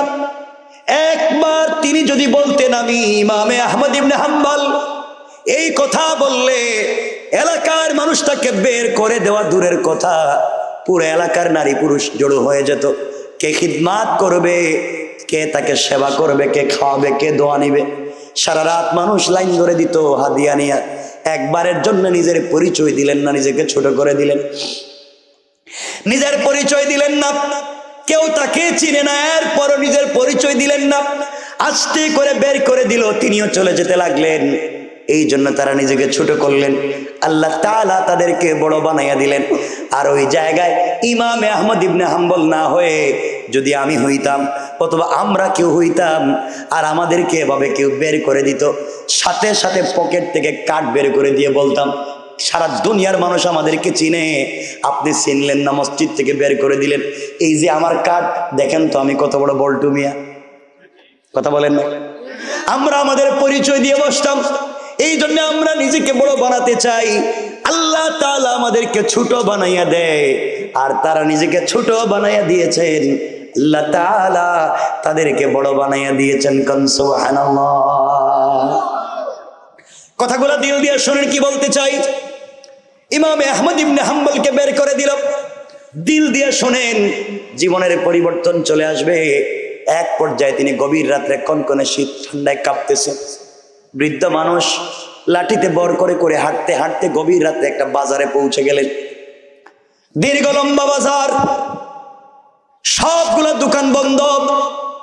হঠাৎ করে তাকাইয়া দেখেন বাজারের মধ্যখানে ঝুপড়ি ঘর ভাঙ্গা একটা দোকান খোলা। আস্তে করে দোকানের পাশে পৌঁছে গেলেন। গিয়ে দেখেন দোকানের ভিতরে একটা জোয়ান দাঁড়িয়ে আছে, চুলার ভিতরে আগুন জ্বলতেছে। ডাক দিয়ে বললেন, বাবা, এই বাজারের সবগুলা দোকানদার দোকানকে বন্ধ করে চলে গেল। গভীর রজনীতে তোমার দোকান দেখি এখন পর্যন্ত খোলা, ব্যাপার কি? যুবক ডাক দিয়ে বলছে, আঙ্কেল, বুঝতে পেরেছি আপনি এলাকার কেউ না, নতুন এসেছেন, এই জন্য আপনি আমাকে চিনলেন না। আঙ্কেল, এই বাজারে 30 বছর থেকে আমি দোকানদারি করি। এই বাজারের সবগুলা দোকানদার ফজরের পরে দোকান খুলে সন্ধ্যার সময় বন্ধ করে দেয়, আর আমি কেবলমাত্র শুধুমাত্র একজন দোকানদার, মাগরিবের পরে দোকান খুলে ফজরের পর্যন্ত দোকান চালাই। ফজরের নামাজ পড়ে বাড়িতে চলে যাই। এই ভাঙ্গা দোকানে গভীর রাত্রে আমি কয়েক টাকা রুটি বিক্রি করি। ইমাম আহমদ ইবনে হাম্বল বললেন, জোয়ান রে, তোমার দোকানের চুলায় দেখি আগুন জ্বলে, সারা রাত কি তোমার দোকানের চুলায় আগুন জ্বলবে? যুবক বলছে, আঙ্কেল, সারা রাত আগুন জ্বলবে। ইমাম আহমদ ইবনে হাম্বল বলছেন, যুবক রে, আমি কি তোমার দোকানের বাহিরে সামনে দাঁড়িয়ে দাঁড়িয়ে তোমার দোকানের চুলার থেকে শরীরে তাপ লাগাতে পারবো, আগুন পোহাতে পারবো? এর মাধ্যমে আমার শরীর থেকে কিছু ঠান্ডা কমে যাবে, তুমি কি সুযোগ দিবা? যুবক ডাক দিয়ে বলছে, আঙ্কেল, সারা রাত দোকান খোলা রাখবো, আপনি কেন শুধু শুধু দাঁড়িয়ে দোকানের বাহিরে দাঁড়িয়ে কষ্ট করবেন? আপনার কষ্ট করবার কোনো দরকার নাই। আপনি আমার দোকানের ভিতরে আসেন, ফজর পর্যন্ত আমি দোকান খোলা রাখবো, আপনিও থাকবেন, আমি যখন চলে যাব আপনিও চলে যাবেন। এই বলে ইমামে আহমদ ইবনে হাম্বলকে যুবকটা দোকানের ভিতরে ঢুকাইয়া দিল। ইমামে আহমদ ইবনে হাম্বল রাহমাতুল্লাহ আলাইহি দোকানের ভিতরে প্রবেশ করে আর নিজেকে সামলিয়ে রাখতে পারলেন না, আর নিজেকে সহ্য করতে পারলেন না, আর নিজেকে আর অবুঝ মনকে বুঝ দিতে পারলেন না।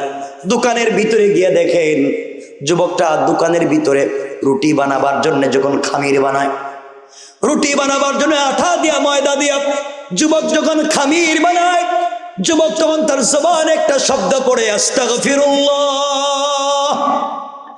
একটা শব্দ, আস্তাগফিরুল্লাহ। যুবক যখন কমপ্লিট রুটি তৈরি করে আবার পড়ে আস্তাগফিরুল্লাহ। রুটি তৈরি হয়ে গেলে চুলার ভিতরে দেয়, আবার যুবক পড়ে আস্তাগফিরুল্লাহ।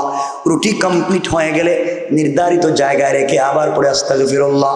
কেউ যখন তার কাছে রুটি কিনতে আসে, হাতে রুটি দিয়ে আবার পড়ে আস্তাগফিরুল্লাহ, পয়সা হাতে নিয়ে আবার পড়ে আস্তাগফিরুল্লাহ। এইভাবে আর কোনো কথাই বলে না, একটা শব্দ শুধু আস্তাগফিরুল্লাহ, আস্তাগফিরুল্লাহ বলার কোনো কথাই নাই। দিল দিয়ে শোনো, হয়তো জীবনের কামিয়াবি চলে আসবে। ইমামে আহমদ ইবনে হাম্বল ডাক দিয়ে বলছেন, যুবকরে, এই বাজারে কত কিছু দেখলাম, জীবনে কত কত কাহিনী, কত কৌতুক দেখলাম। যুবকরে, শুধু আস্তাগফিরুল্লাহ, আস্তাগফিরুল্লাহ বলো, কারণ কি? আর কোনো কথা বলো না। যুবক বলছে, আঙ্কেল, আস্তাগফিরুল্লাহ বলবার পিছনে অনেকগুলা কারণ আছে, আপনি অপরিচিত, আপনাকে কেমনে বলবো? যুবকও চিনে না। ইমামে আহমদ ইবনে হাম্বল নিজের পরিচয় দেন না।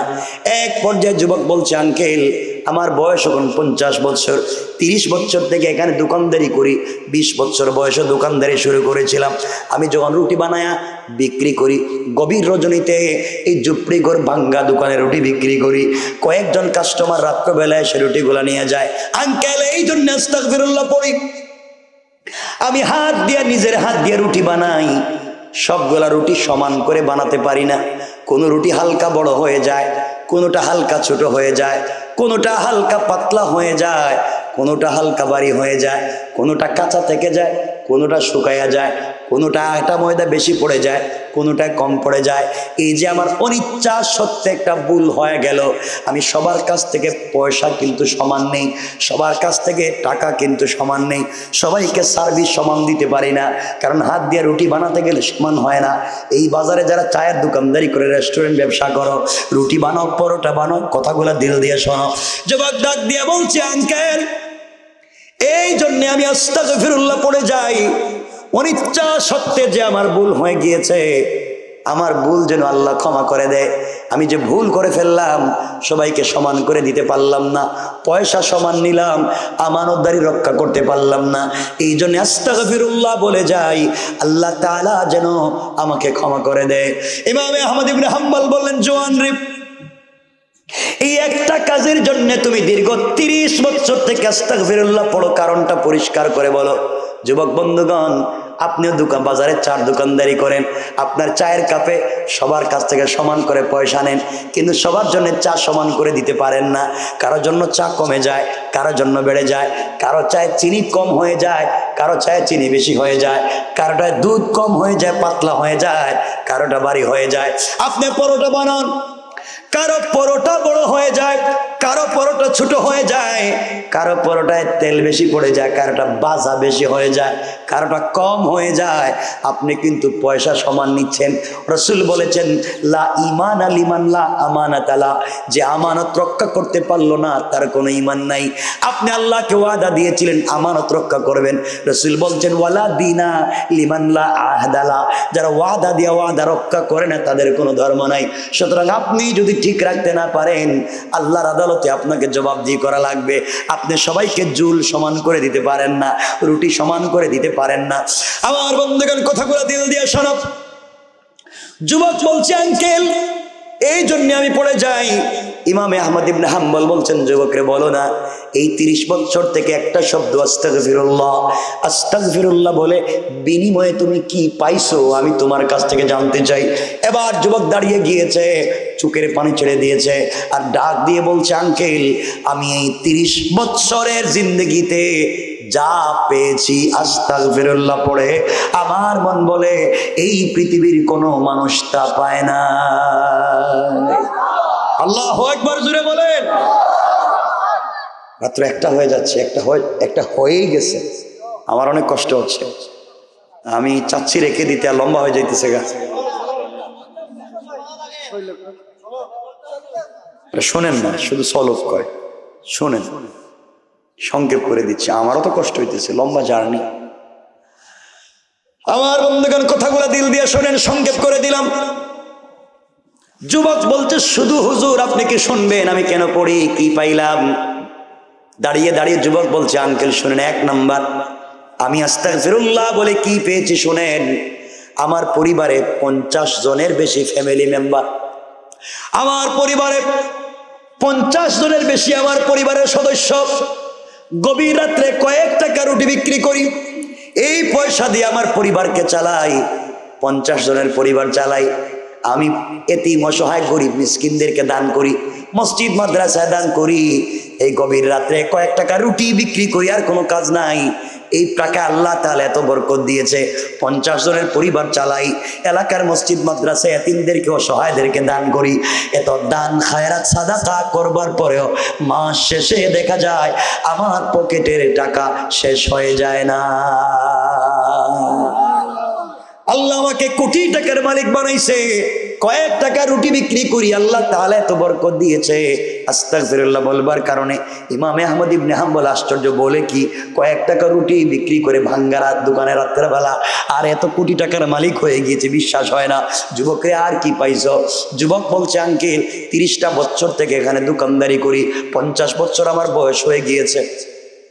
এই বয়সে আমার পরিচিত জন, আমার বন্ধু বান্ধব কত মানুষ মারা গিয়েছে। আস্তাগফিরুল্লাহ বলবার কারণে আল্লাহ তাআলা আমার হায়াতে এত বরকত দিয়েছে, আজ পর্যন্ত আমাকে সুস্থ রেখেছেন। পড়েন সুবহানাল্লাহ। ইমাম আহমদ ইবনে হাম্বল বলছেন, যুবকরে আস্তাগফিরুল্লাহ এই শব্দ পড়ে পড়ে আর কি পাইছো? যুবক বলছে, আঙ্কেল এই 30টা বছর হয়ে গেল আমি দোকানদারি করি, 50 বছর বয়সে আস্তাগফিরুল্লাহ পড়বার বরকতে আল্লাহ তাআলা আমাকে সুস্থতার নিয়ামত দিয়েছে। আমার বডিতে আলসার, ক্যান্সার, কঠিন রোগ হওয়া তো দূরের কথা, এই 30টা বছরে আমার বডিতে জ্বর, সর্দি, কাশির মতো কোনো রোগও হয় না। ইমামে আহমদ ইবনে হাম্বল আশ্চর্য, যুবকরে কোটি টাকার মালিক হয়েছো, হায়াতে বরকত পেয়েছো, সুস্থতার নিয়ামত পেয়েছো, আর কি পেয়েছো জানতে চাই। এবার যুবক বলছে আঙ্কেল শোনেন, 4 নাম্বার আমি আস্তাগফিরুল্লাহ পড়ে যাই। 30টা বছরে আস্তাগফিরুল্লাহ বলবার বরকতে 35 বারের বেশি আল্লাহর রাসূলকে আমি স্বপ্নে দেখেছি। ইমামে আহমদ ইবনে হাম্বল আশ্চর্য হয়ে যুবকটাকে জিজ্ঞাসা করলেন, যুবকরে বলো আস্তাগফিরুল্লাহ বলে আর কি পেয়েছো? যুবক বলছে আঙ্কেল 30টা বছর থেকে আস্তাগফিরুল্লাহ পড়ি। এই 30 বছরে আমি আমার জন্যে, আমার পরিবারের জন্য, এলাকাবাসীর জন্য, এই দুনিয়ার মানুষের জন্য আমি রুটিওয়ালা যে আমার কাছে যে জন্য এসেছে আমি আস্তাগফিরুল্লাহ বলে বলে হাত উঠিয়া দোয়া করছি। যে যত কাজে এসেছে আমি হাত উঠাইয়া দোয়া করতে দেরি হয়েছে, আল্লাহ তাআলা আমার একটা দোয়াকেও ফিরাইয়া দেয় না। সুবহানাল্লাহ বলেন। আল্লাহ আমাকে মুস্তাজাবুদ দাওয়া বানিয়ে দিয়েছেন। ইমামে আহমদ ইবনে হাম্বল বলছেন, যুবক সত্যি তো মনে হয় তুমি মুস্তাজাবুদ দাওয়া। যুবক বলছে, হুজুর আমি জানি না মুস্তাজাবুদ দাওয়া কি, কিন্তু আমি এটা বলতে পারি আল্লাহ আমারে কোটি টাকার মালিক বানাইছে, হায়াতে বরকত দিয়েছে, সুস্থতার নেয়ামত দিয়েছে, রাসূলে পাককে স্বপ্নে দেখার সুযোগ দিয়েছে, আমার জিন্দগির সবগুলা দোয়াকে কবুল করে নিয়েছে। অপূর্ণতা বলতে আমার জিন্দগির আর কিছুই নাই, শুধুমাত্র আস্তাগফিরুল্লাহ আস্তাগফিরুল্লাহ আস্তাগফিরুল্লাহ একটা শব্দ বলবার কারণে আল্লাহ তাআলা এমন পরিবর্তন করে দিয়েছে। এবার ইমামে আহমদ ইবনে হাম্বল বললেন, সংক্ষেপ করে দিলাম একটার উপরে, বুঝছেন বড়ি নাই নাকি তা একটার উপরে হয়ে গিয়েছে, সংক্ষেপ করে দিলাম শোনেন। ইমামে আহমদ ইবনে হাম্বল যুবকটাকে জড়িয়ে বলছেন, বাবারে আমি জানতে চাই বলো না, আমি জানতে চাই বলো না তোমার জিন্দেগিতে কোনো কষ্ট আছে কি, অপূর্ণতা বলতে কিছু আছে কি, তোমার জিন্দগিতে সুখ শান্তি আর পূর্ণতা, তোমার লাইফে তো আর কোনো কষ্ট নাই, বলো না কোনো কষ্ট আছে কি? এমন কি কোনো দোয়া আছে যে দোয়া পর্যন্ত আল্লাহ তাআলা কবুল করলো না? এবার যুবক সেজদায় পড়ে গিয়েছে, সেজদায় গিয়ে চিৎকার করে আল্লাহকে ডাক দিয়ে বলেছে, আল্লাহ আঙ্কেল আমার কষ্টের কথা মনে করে দিয়েছে, ব্যথার কথা মনে করে দিয়েছে আল্লাহ তাআলা, কষ্টের কথা মনে হয়ে গিয়েছে। আস্তাগফিরুল্লাহ এত বছর পড়লাম, আজ কষ্টটা মনে হয়ে গেল। আঙ্কেল আমার জিন্দগিতে একটা বড় কষ্ট আছে, কষ্ট কি শুনতে চাই?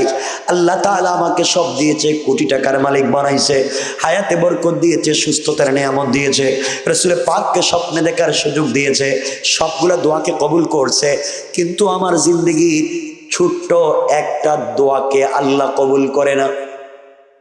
সব হয়েছে, আমার জিন্দগির ছোট্ট একটা দোয়াকে আল্লাহ আজ পর্যন্ত কবুল করে না। এই জন্য কোন দিন মরে যাব বলতে পারি না। আজ আল্লাহর কাছে কতক্ষণ কান্না করে করে দোয়া করে বলেছি আস্তাগফিরুল্লাহ, আল্লাহর কাছে বলেছি আল্লাহ তাআলা জিন্দগির সব দোয়াকে তুমি কবুল করেছো, কেন কি হইল আমার ছোট্ট দোয়াটাকে কবুল করো না? আহমদ ইবনে হাম্বল বলছেন, বলো না কি দোয়া? যুবক বলছে, আঙ্কেল আমি শুনছি এই পৃথিবী এই জামানার সব থেকে বড় আলেমের নাম হলো ইমামে আহমদ ইবনে হাম্বল। আল্লাহর কাছে 30 বছর থেকে বলতেছি, আল্লাহ তাআলা কোটি টাকার মালিক বানাইছো, হায়াতে বরকত দিয়েছো, সুস্থতার নেয়ামত দিয়েছো, রাসূলে পাককে স্বপ্নে দেখাইছো, একটা ছোট্ট দোয়া ইমামে আহমদ ইবনে হাম্বলকে দেখতে চাই, মন ভরে চোখ ভরে দেখতে চাই, দোয়া নিতে চাই। ও আঙ্কেল সব দোয়া করি, কেন জানি এই দোয়া কবুল হয় না। আল্লাহু আকবার। ইমামে আহমদ ইবনে হাম্বল দাঁড়িয়ে আছেন, আর নিজেকে সামলিয়ে রাখতে পারলেন না।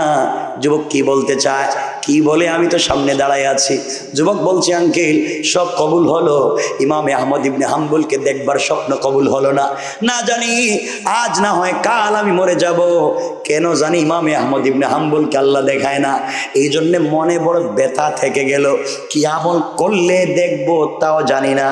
ইমামে আহমদ ইবনে হাম্বল এবার আর সহ্য করতে পারলেন না, যুবকটাকে দাঁড়িয়ে বলছেন, যুবক রে আল্লাহ তাআলা ইমামে আহমদ ইবনে হাম্বলকে আজকে ঘর থেকে বের করে সারাদিন সফর করাইয়া একটা মসজিদে মাগরিবের সালাত পড়াইয়া ওই মসজিদে ইশার সালাত পড়াইয়া ইমামে আহমদ ইবনে হাম্বল সিদ্ধান্ত নিয়েছেন এই মসজিদে তিনি ফজরের সালাত পড়বেন। আর আল্লাহ তাআলা তাকে বের করে সারা রাত হাঁটাইয়া তোমার বাজারে আইনা তোমার দোকানের সামনে একটু আগে দাঁড় করাইয়া এই মুহূর্তে তোমার দোকানের ভিতরে দাঁড়াইয়া যে মুরব্বী বুড়া লোকটা তোমার সঙ্গে কথা বলে, রে আমি আর কেউ না, আমি হলাম সেই তোমার দোয়ায় পাওয়া ইমামে আহমদ ইবনে হাম্বল। আল্লাহু আকবার। আল্লাহ তোমার সব দোয়াকে কবুল করে নিয়েছে। যুবক রে, আরো তোমাকে বলতে চাই, এখানে আরো অনেক লম্বা কথা যুবক বলতে চাই। আল্লাহ রাসূল আরো বলেছেন, কেউ যদি আস্তাগফিরুল্লাহ প্রতিদিন পড়তেই থাকে কিয়ামতের দিনে রাসূলে পাক নিজে তাকে হাউজে কাউসারের পানি পান করায়া রাসূল যখন জান্নাতে যাবে, ইস্তেগফারকারীও তার সাথে জান্নাতে চলে যাবে। আল্লাহু আকবার। আরো লম্বা।